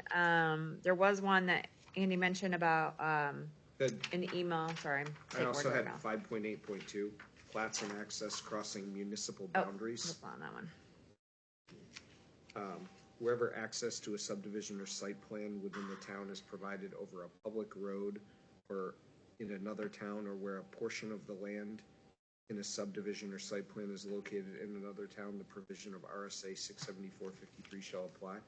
And forgive me, but I did not know what RSA 674-53 was at the time, and I didn't go look it up. I had a note to say, look it up, so I figured I'd just ask while we're here. 7453. Land affected by municipal boundaries. You are Is the title. faster than me. But I'm not familiar with the totality of that paragraph. Probably could have looked it up sitting in the doctor's office, but I was doing other stuff. Well, remember the one on Corbett Road, the Corbett Road? And we were you put the driveway in, the wetlands, and everything. And the suggestion was we go out the other side. That was Stratford. There. So that would have impacted another municipality. The first sentence says, And owner, oh, good. you can use the municipal boundary as a lot line unless you want to develop both sides.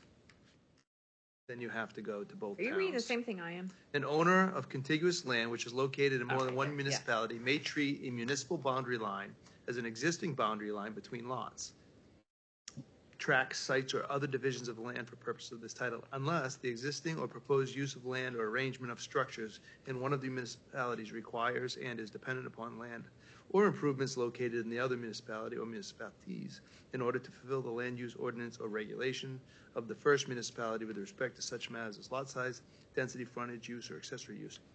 I don't know Good if I example like is, that. huh? I said, I don't know if I like that. And I'll tell you why. Because if the regulation is different from one town to the other, and you have an access item, you could end up creating a much larger access by saying, I like this town's regulation better than this town's regulation. Well, I think we have one that's kind of Stratford, going like that, but I don't know the details of it. But I get, what this is saying is like, if you have part in Barrington and part in Rochester, if you only want to develop on the Barrington side and you meet all the requirements of the Barrington side, then That's you how you can meet your develop the permit. Barrington Right. side and not worry about the other municipality. But if you need the other Rochester side for land, contiguous uplands and Stratford stuff. has 5 acres zoning too. Right. The Birdos one. So, That the- situation we so the just talked about. Barrington side would be the more favorable access and development side of it. But that's a state RSA, so they can do it regardless, but.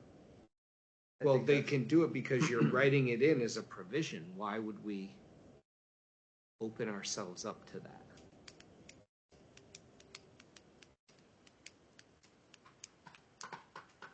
So we don't do it. Nobody knows about 674.53. We just read it. Yeah. You No, just I read get it. that. No, If you leave it what out- John's saying is Oh. if we leave it out, we can pretend it see, doesn't I was exist like, and we not just- allow anybody Never to heard do of it. 674.53. I got it. It's slow over here. I Sorry. can't find it in my red book. When the applicant brings it forward, then you read it. Yeah, there you go. Okay. We do that with all our regulations. Are we okay to move on or no? I'm just curious Yes. why are we confining ourselves to it? Starting to convince me. It's up to you. You're the planner. I was matching our subdivision regulations for consistency. Okay. So, So it's You in can our take it out. subdivision. It's already in our subdivision. So that's They'll why. probably So, notice it. I mean, I would argue by putting it in there, it makes it a viable base where you could push back on the fact that you say, look, your project has not necessarily a regional impact, but an additional community impact, and you need to provide. We need to have you present it to their board, or we have to. we have done that in another project recently. Right, but if you write it in the language here, it just says, hey, I comply with RSA 674.53. Good. Well, It doesn't bind your. I it- think it what binds Vanessa is your- saying is it's already in your subdivision regulations under 11.7, so she was making it. It's already out there. I mean, we can take it out. We don't have to add it in to this either. I was just trying to make them consistent. But it's already in there. Do we add to the language to say, to make reference that if your project impacts an adjoining town, or that we will kick it there? You can. I mean, that's our practice, though. If you're against a municipal Project of regional boundary, impact. it may not be a regional impact, but like, Kidding. well, I mean, like, I can't talk about one because there's coming before us, but the one that we've had before where half of a landowner was in Barrington, the other half, I can't remember. Where's Berto's? Yeah, what Is about? that Mitchell Road. Yeah. Nottingham. Route 4. So, the landowner had land in Yep. Barrington there. The planning board can make stipulations like we did, as well as the zoning board, to make sure that they coordinate with that. Right. So either good for him or not good for him. He's having difficulty with that right now, but, that's where he lies. I But we just can wanna add make more sure we- language or yeah. take it out, or, I mean, this is just what I was presenting to make it. Like I said, match, I but- think about the I hear you. creative Yeah, and there's some creative developers yeah. and developments that come before us True. and twist our language to their benefit. That is for sure. Yeah, the more dangerous situations where the other side's already fully developed and they've used land on our side and we didn't get notified, and now they're gonna use the Barrington side to develop more, and try not to notify the other side. But Right. this does go on to say that upon application, you have to notify within so-and-so the abutting town. In the, Which we in do anyway. RSA. In the RSA. 674. 53. Okay, all right, that's, Okay. I will shut up. The other one was like topsoil, Yes, 5.11. I guess I'll let you say it unless you want me to read I it was here. just, Sorry. just the language states that there are 4 inches of cover to all disturbed area of a site plan.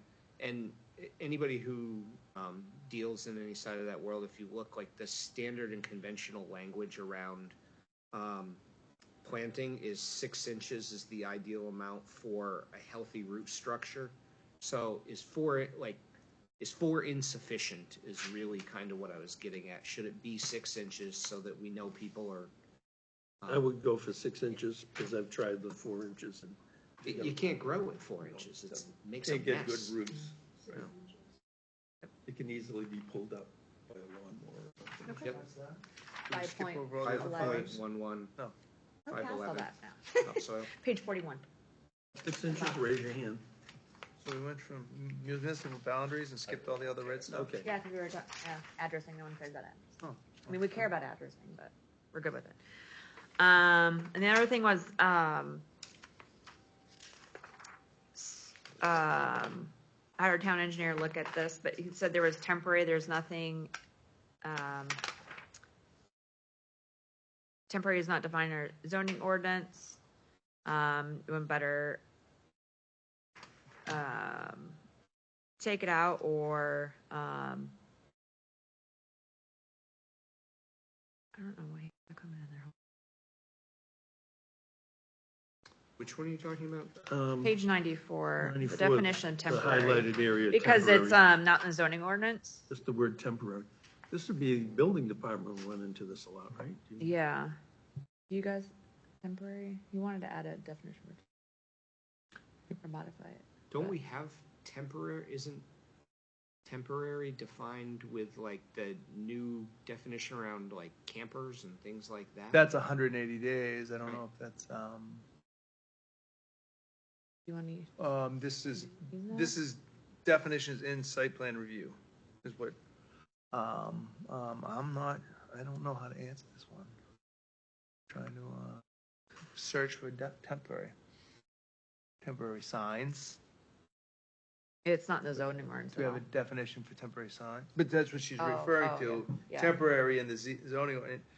I did not find temporary defined in the zoning ordinance, probably need to define it here since we can't update zoning ordinance. So I'm trying to see what's in zoning ordinance, we have signs, I don't know what it is. Temporary storage of waste. Temporary storage of construction materials, no times, temporary occupancy for recreational dwelling, that would be 180 days. Temporary snow Well, fence. because you, like you said, your temporary recreational vehicles is really the only thing that's like defined as a Right. time frame for temporary. Temporary. 34 times, You can 35 we can times take it this out. morning. I mean, you can take it out because it doesn't make sense. Excuse me. What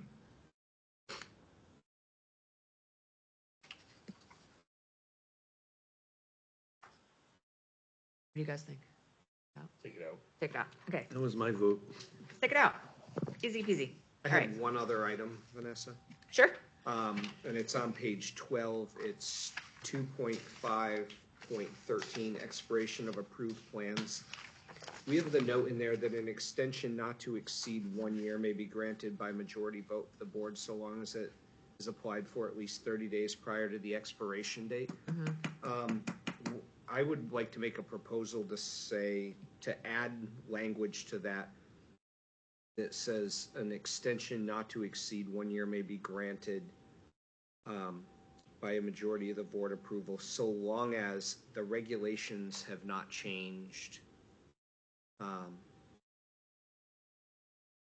relating to, that would relate to an application. So they're covered from changes during For the 5 years. The 2 years. 2 years, yeah. Yeah, I was gonna say. And cover we the always two. thought that the third year we grant them would give them protection too. You're saying you should define that. Not Right, he's define it. saying not. Not define it. Because what I see happening is, you know, we're trying to keep the pendulum somewhat in the middle, and somebody does something wild, so we're kind of correcting it here and to bring it back. So they get an approval, they do nothing with it for 2 years, but they can just come in and ask for a third year, but our regulation is actually designed for a 2-year approval, for them to build out 20% within 2 years. If they don't accomplish that to me says, okay, they're fishing for that extra year to do something, even though we may have Let's say already at the changed discretion the of the board regulation. and our, But there's got to be a reason that you would deny it. Like, remember, when we say no, you have to give your reason. Reason would be because zoning changed. Right. No I longer thought there needed. was a, yeah, I I don't know. thought there was a Most have to give the 5-year. extension. I thought there was I've a never 5-year seen it vesting, happen. but let me see. That's 5 years after. But there, I can't recall a time that the zoning changed that you granted the extension though. I can't deny a time where we haven't granted the extension. Right, because zoning hasn't changed. Oh, I don't know about, no, that's not true.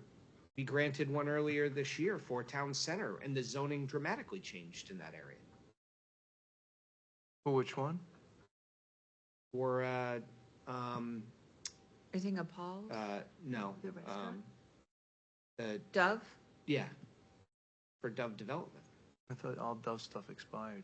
No, It does, but they came get in for through an extension Right. until The October. extension ends around what, September? September, October. Yeah. Got But their two-way variance, tacticals, they another still one. have to go back to ZBA because their ZBA expired. Right, Oh, but the regulation had all changed, and we granted an extension anyway.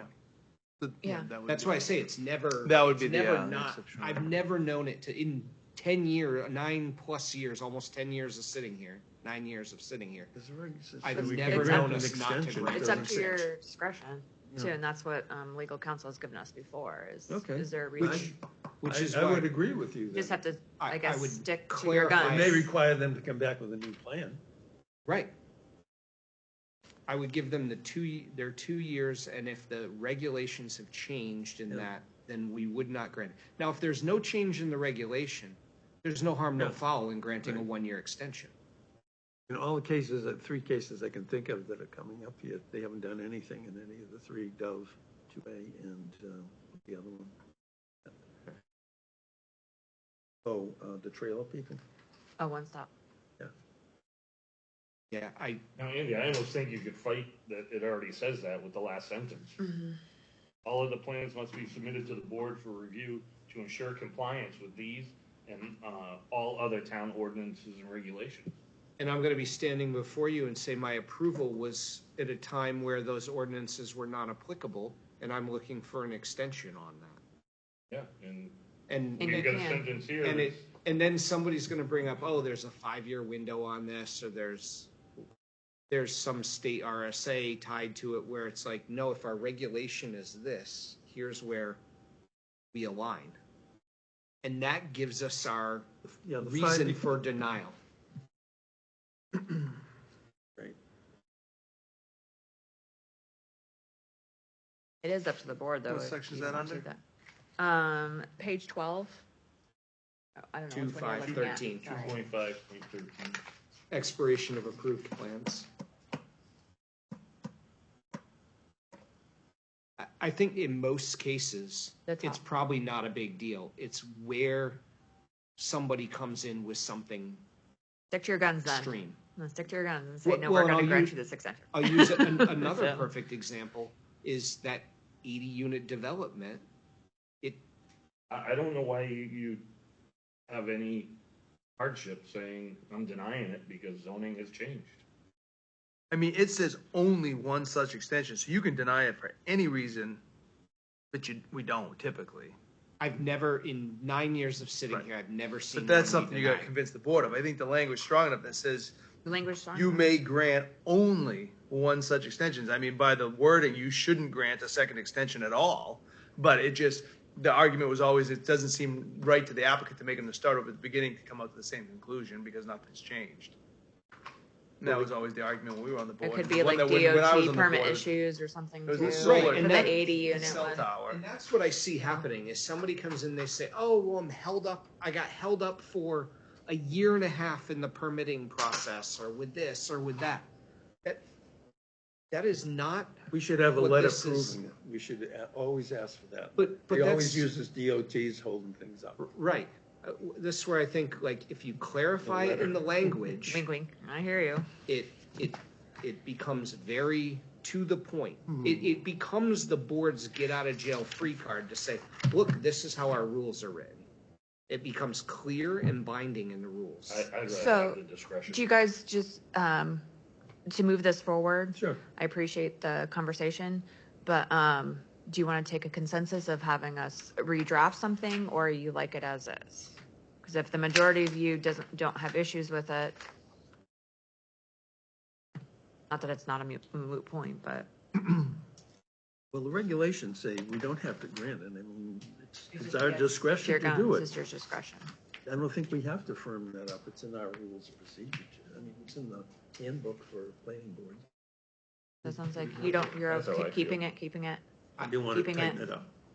Donna? I like it tightened up. I think clarification.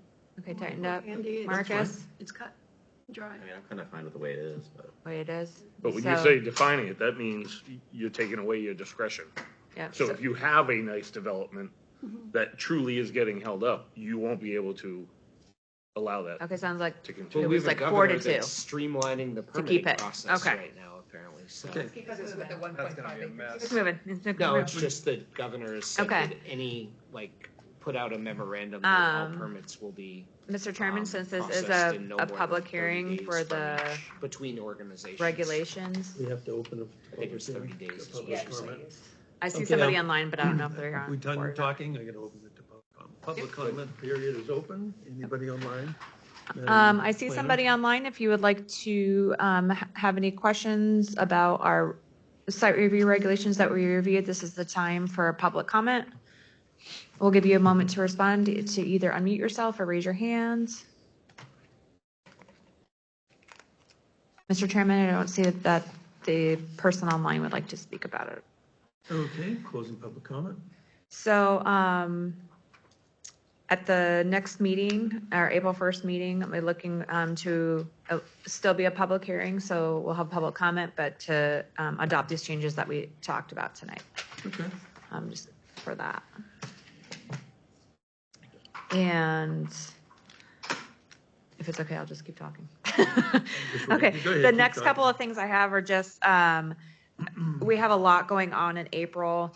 To get everybody up to speed, I'll be sending out an updated email, but on, let me look at my note here. April 8th. April 8th at 6 p.m. here, we're doing our training for our four-step design process, and have the consultants will be here to answer any questions. They're going to do a presentation, answer any questions, and then, or if there's any additional questions on the zoning, so that way everybody can get kind of their head wrapped around. This is for the conservation subdivision portion. And then moving on to staying on that same point for the conservation subdivision, there's going to be a subdivision regulation update. They want to do it for April 29th is when they're first available. They're also available the 30th, but I figured we'd stick to Tuesdays because that seems to be our jam.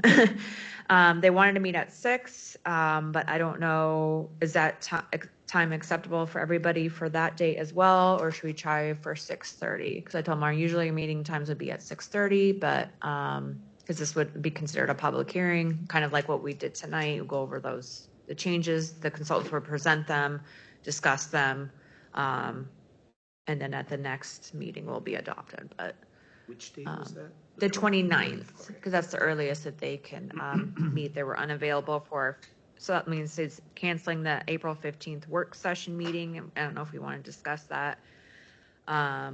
If we do that, the only thing is if we get private road applications or anything like that, it'd bump it to that night, but the consultant would go first. So there's always that caveat, or we can the board wants to wait and see if we get anything closer to the 15th and then 6:30. call it then. I'm sorry? 6:30 time, same time. For the 6 o'clock. 9th, the 29th would be 6 o'clock. 6. 6.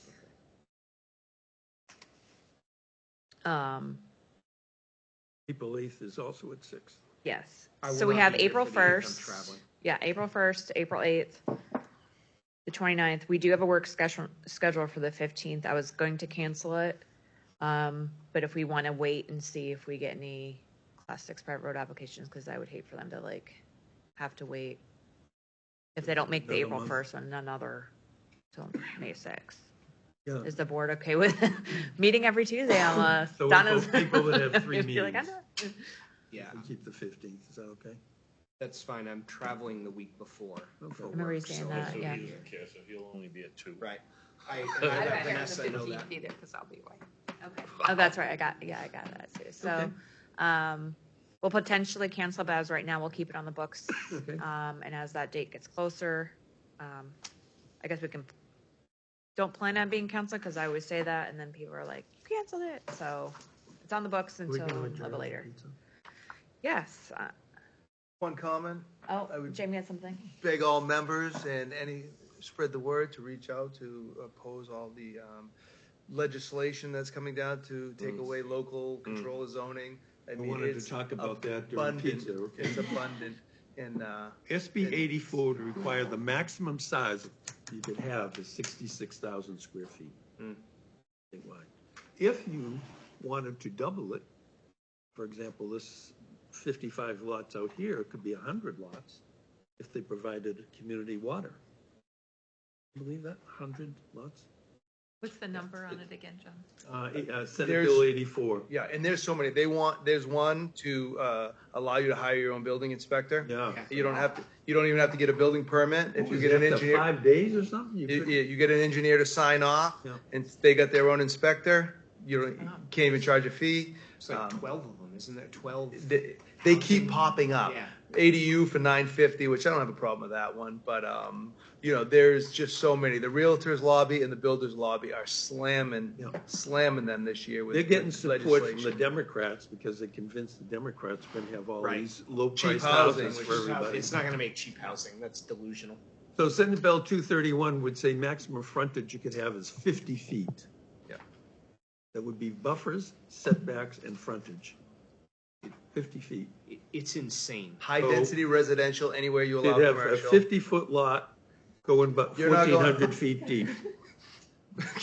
Do we Bowling do we alley bring in pizza and talk about this, so we're still in a public forum, or do we No, we're still not in a public talk? forum. That's what I mean. We can't talk once we leave, but there's a lot.